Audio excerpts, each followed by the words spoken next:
ፍርጃ የሩሲያ ልቦለዶችና ሌሎች ታሪኮች ከተሰኘው መጽሐፍ ደራሲ ሊዮ ቶልስቶይ፣ ተርጓሚ መኩሪያ መካሻ፣ ተራኪ ብሩክ ድንቁ። ፍርጃ። አድማጮች፣ ክፍል 1 ትረካችንን ባለፈው የትረካ ሰዓታችን አስደመጥናችሁ።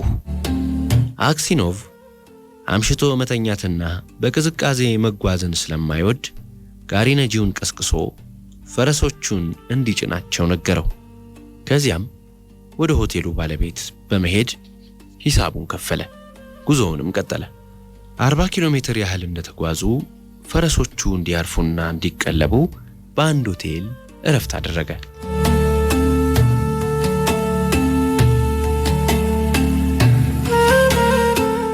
ዳሩ ግን ባለስልጣኑ መስቀለኛ ጥያቄዎችን ያዥጎደጉድበት ቀጠለ።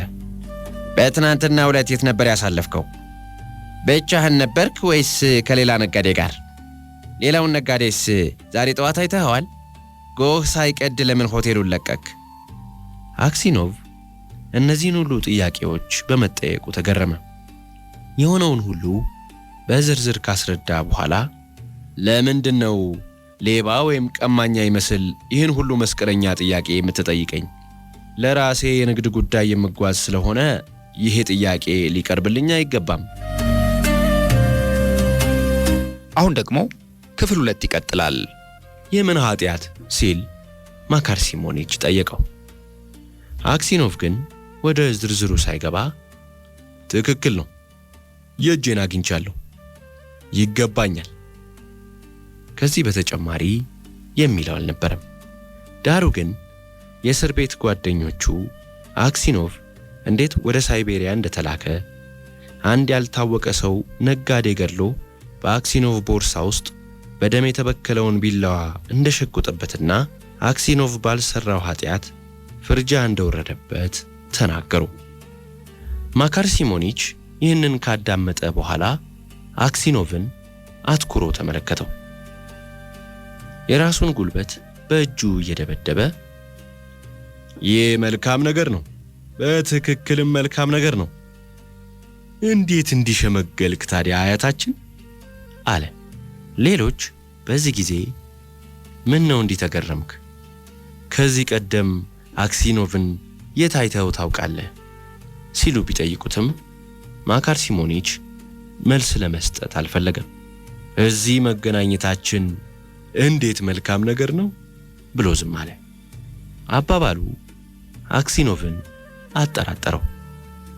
ምናልባትም ይህ ሰው ነጋዴውን የገደለውን ሰው ያውቅ ይሆናል ሲል ጭንቅላቱ አቃጨለበት።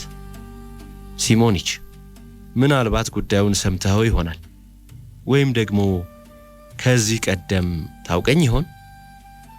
እንዴት አሁን አስታውሰዋለሁ። ዓለም እንደሆነች በአሉባልታ የተሞላች ናት። እርግጥ ጊዜው ረጅም ነው፣ የሰማሁትን ረስቼዋለሁ። ምናልባትም ነጋዴውን ማን እንደገደለው ሰምተህ ይሆናል ሲል አክሲኖቭ መልሶ ጠየቀው። ማካር ሲሞኒች ከት ብሎ ስቆ በቦርሳው ውስጥ ቢላዋ የተገኘበት ነው ወንጀለኛው። አንድ ሰው ቢላውን ደብቆትም ቢሆን ካልተያዘ በቀር ሌባ አይባልም ይባል የለ ከና አባባሉ። ቦርሳው ራስጌ ስር እያለ እንዴት ሌላ ሰው ቢላዋ ያስቀምጣል? ሞታል እንዴ? ልትነቃ ይገባ ነበር። አክሲኖቭ የዚህን ሰው አባባል እንደሰማ ይበልጥ ተጠራጠረ። እንዲያውም ነጋዴውን የገደለው ይህ ሰው ነው ሲል ደመደመ። ከዚያም ተነስቶ ከስፍራው ዞር አለ። ሌሊቱን በሙሉ አክሲኖቭ እንቅልፍ በዓይኑ ሳይዞር አደረ። ውስጡ ተጎዳ። ውስጣዊ ደስታው ጠፋ። የተለያዩ ሐሳቦች እየመጡ አእምሮውን ይቆረቆሩት ያዙ። በመጀመሪያ ወደ ባዛሩ ለመሄድና ከባለቤቱ ለመለያየት ሲነሳ የነበረው የሚስቱ ገጽታ መጣበት። ልክ አጠገቡ እንዳለች ተሰማው። መልኳና አይኖቿ ድቅን አሉበት። ድምጿና ሳቋ ተሰማው። ከዚያም ልጆቹ በአይነ ህሊናው መጡበት። የሕፃንነት አቋማቸው ታየው። አንዱ ሕፃን የእናቱን ጡት እየጠባ ተመለከተ። ራሱም ወጣት ባለትዳር የነበረበትን ጊዜ አስታወሰው። በፖሊስ ቁጥጥር ስር ሲውልና በሆቴሉ በረንዳ ጊታር እየተጫወተ ሲዘፍን የነበረው ትዝታ መጣበት። ያኔ ሲገረፍ የነበረበት ሁኔታና የገራፊው ድርጊት፣ የከበቡት ሰዎች፣ እግር ብረቱ፣ እስረኛው፣ የ26 ዓመት የጭንቅ ሕይወቱና መገርጀፉ እንደ መስታወት እየታዩት አእምሮን ወጠሩት። ራስን የመግደል አባዜ አሰፍስፎ መጣበት። ይህ ሁሉ የዚህ ወንጀለኛ ድርጊት ነው ሲል አሰበ አክሲኖቭ። በማካር ሲሞሪች ንዴቱ ጦፈ። የቆየ ቂም በቀል ሆኖ ውስጡን ረበሸው። ሌሊቱን በሙሉ ደጋግሞ ቢጸልይም ሰላም አላገኘም። በሚቀጥለው ቀን ማካር ሲሞኒች አጠገብ መድረስ ሳይሆን እርሱን መመልከት እንኳን አስጠላው። በዚህ ሁኔታ 2 ሳምንታት አለፉ። ሌሊት እንቅልፍ በዓይኑ አልዞር በማለቱ የሚያደርገው ጠፍቶት ግራ ተጋባ።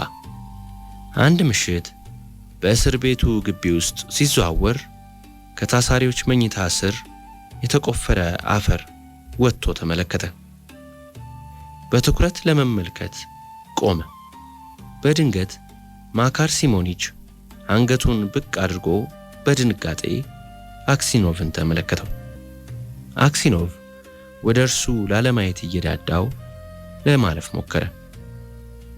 ዳሩ ግን ማካር እጁን ይዞት በእስር ቤቱ ግድግዳ በኩል እየቆፈረ መሆኑንና አፈሩንም በረጅሙ ቦት ጫማው ካከማቸ በኋላ እስረኞች ወደ ጉልበት ሥራ ሲያመሩ አውጥቶ መንገድ ላይ እንደሚደፋው ነገረው። አንተ ሽማግሌ እንዳላየህ ሆነህ ዝም በል። አንተም በዚህ በኩል ታመልጣለህ። ካወራህ ግን ነፍሴን ይውጡታል።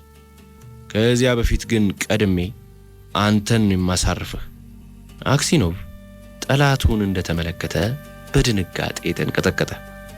እጁን መንጭቆ ካስለቀቀ በኋላ ለማምለጥ ምንም ፍላጎት የለኝም። አንተም እኔን መግደል አያስፈልግህም። ከብዙ ዓመታት በፊት ገድለኸኛል። ስለ አንተ ለመናገር እግዚአብሔር እንደሚመራኝ አደርገዋለሁ። በሚቀጥለው ቀን እስረኞች ወደ ጉልበት ሥራ ሲያመሩ ፖሊሶቹ አንድ እስረኛ ከቦት ጫማ ውስጥ አፈር ሲያራግፍ ተመለከቱ። ከዚያም እስር ቤቱ ከተበረበረ በኋላ ማምለጫው ቱቦ ተገኘ። የፖሊስ ጣቢያው ዋና አዛዥ እስረኞቹን ሰብስቦ ማን ማምለጫ ጉድጓዱን እንደቆፈረ እንዲያጋልጡ ጠየቃቸው። ሁሉም ስለ ሁኔታው እንደማያውቁ በመናገር ሸመጠጡ። የሚያውቁትም ቢሆኑ ማካር ሲሞኒች እንደ ነፍሰ ሥጋው በፖሊሶቹ ምን ልትሆን እንደምትችል ስለሚያውቁ ትንፍሽ አይሉ። በመጨረሻም ተስፋ የቆረጠው ዋና አዛዥ አክሲኖቭ ሐቀኛ መሆኑን ስለሚያውቅ አንተ እውነተኛ ሽማግሌ ስለሆንክ ስለ እግዚአብሔር ብለህ ጉድጓዱን የቆፈረው ማን እንደሆነ ንገረኝ አለው። ማካር ሲሞኒች ግን ግድ እንደሌለው ሰው ሆኖ አዛዡን እየተመለከተ በቆረጣ አክሲኖቭን ገረመመው። የአክሲኖቭ ከንፈርና እጆች ተንቀጠቀጡ። ለረጅም ጊዜ አንዲት ቃል መተንፈስ አልቻለም። ሕይወቴን ያበላሸውን ሰው ድርጊት ለምን እሸሽጋለሁ? እኔ ለተሰቃየሁት ሁሉ ዕዳውን መክፈል አለበት። ከተናገርኩ ደግሞ ነፍስያውን ያወጡታል። ምናልባትም ተሳስቼ ጠርጥሬው ይሆናል። ከሁሉ በላይ ለኔ ምን መልካም ነገር ይኖረዋል ሲል በውስጡ አሰበ። ሰማህ ሽማግሌው ሲል ዋና አዛዡ ጥያቄውን ደገመ። እውነቱን ንገረኝ፣ ማን ነበር ከግድግዳው ስር ሲቆፍር የነበረው? አክሲኖቭ ወደ ማካር ሲሞኒች እየተመለከተ ጌታዬ፣ ምንም ማለት አልችልም። እንድናገር እግዚአብሔር አልፈቀደም። የፈለጉትን ያድርጉኝ፣ በእርስዎ ቁጥጥር ስር ነኝ አላቸው። ምንም እንኳን ዋና አዛዡ ለማውጣጣት ቢሞክርም አክሲኖቭ የሚናገረው አልነበረም። ስለዚህ ጉዳዩ በዚሁ ተተወ።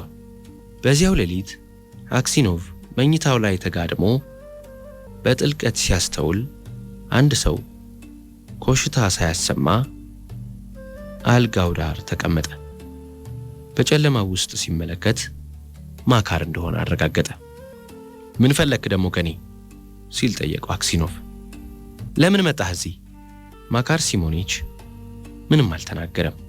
ከዚያም አክሲኖቭ ከተጋደመበት ቀና ብሎ ምን ፈለክ? ሂድ ከዚህ፣ ካለበለዚያ ዋርዲያዎቹን እጠራለሁ። ማካር ሲሞኒች ወደ አክሲኖቭ ጎንበስ ብሎ እያንሾካሾከ ኢቫን ዲሚትሪች ይቅር በለኝ። ለምኑ ሲል ጠየቀው አክሲኖቭ። እኔ ነበርኩ ነጋዴውን ገድዬ ቢላውን ዕቃህ ውስጥ የሸጎጥኩት። በወቅቱ አንተንም ልገድልህ ነበር። ዳሩ ግን ከውጪ ድምፅ በመስማቴ ቢላውን ደብቄ በመስኮት ሸሸው። አክሲኖቭ የሚናገረው ግራ ገብቶት ዝም አለ። ማካር ሲሞኒች ከአልጋው ጫፍ ወርዶ ተንበረከከ። ኢቫን ዲሚትሪች ይቅር በለኝ፣ ስለ እግዚአብሔር ፍቅር ብለህ ይቅር በለኝ። ከዚህ በኋላ የፈጸምኩትን ወንጀል ተናዝዤ አንተም ነፃ ሆነህ ወደ ቤትህ ትሄዳለህ። ስለ ድርጊትህ ስታወራው አሁን ቀላል ነው አለው አክሲኖቭ። እኔ ግን በአንተ ምትክ ለ26 ዓመታት ተሰቃየሁ። ከእንግዲህ የትስ እሄዳለሁ? ባለቤቴ ሞታለች፣ ልጆቼ ረስተውኛል። ከዚህ ወዲያ መሄጃ የለኝም። ማካር ሲሞኒች ከተንበረከከበት ስፍራ አልተነሳም። በጭንቅላቱ መሬቱን እየደበደበ ኢቫን ዲሚትሪች ባክህ ይቅር በለኝ እያለ እንባውን ዘራ። አንተን አሁን ከማየው በላይ ያኔ በጅራፍ ሲገርፉኝ እንኳን አልከበደኝም ነበር። ያን ሁሉ በደል አድርሼብህ ምንም ትንፍሽ አላልክም። ስለ ጌታችን መድኃኒታችን ብለህ ይቅር በለኝ እያለ ተነፋረቀ። መነፋረቁን አክሲኖቭ እንደተመለከተ እሱም በተራው እየየውን አወረደው። በእግዚአብሔር ስም ይቅር ብዬሃለሁ። ዛሬ እኔ ካንተ በመቶ እጅ ይሻላለሁ አለው ለማካር ሲሞኒች። ከዚህ ሁኔታ በኋላ ልቡን ቀለለው። የቤት ናፍቆት ቆረጠለት። እስር ቤቱን የመልቀቅ ምንም አይነት ፍላጎት አላደረበትም። ብቻ ግን ያቺ የመጨረሻ ቀን የምትመጣበትን ጊዜ የመጠባበቅ ተስፋ አደረበት። አክሲኖቭ ከተናገረው በተጨማሪ ማካር ሲሞኒች ጸጸቱን በሙሉ አራግፎ ተናዘዘ።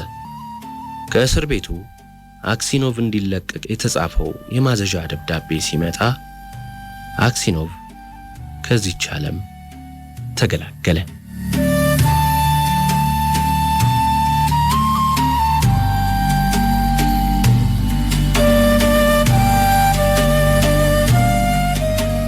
ፍርጃ የሩሲያ ልቦለዶችና ሌሎች ታሪኮች ከተሰኘው መጽሐፍ ደራሲ ሊዮ ቶልስቶይ፣ ተርጓሚ መኩሪያ መካሻ፣ ተራኪ ብሩክ ድንቁ። ፍርጃ በሁለት ክፍል ያደመጣችሁት ፍርጃ ትረካ ተጠናቋል። ስለ አብሮነታችሁ ከልብ እናመሰግናለን።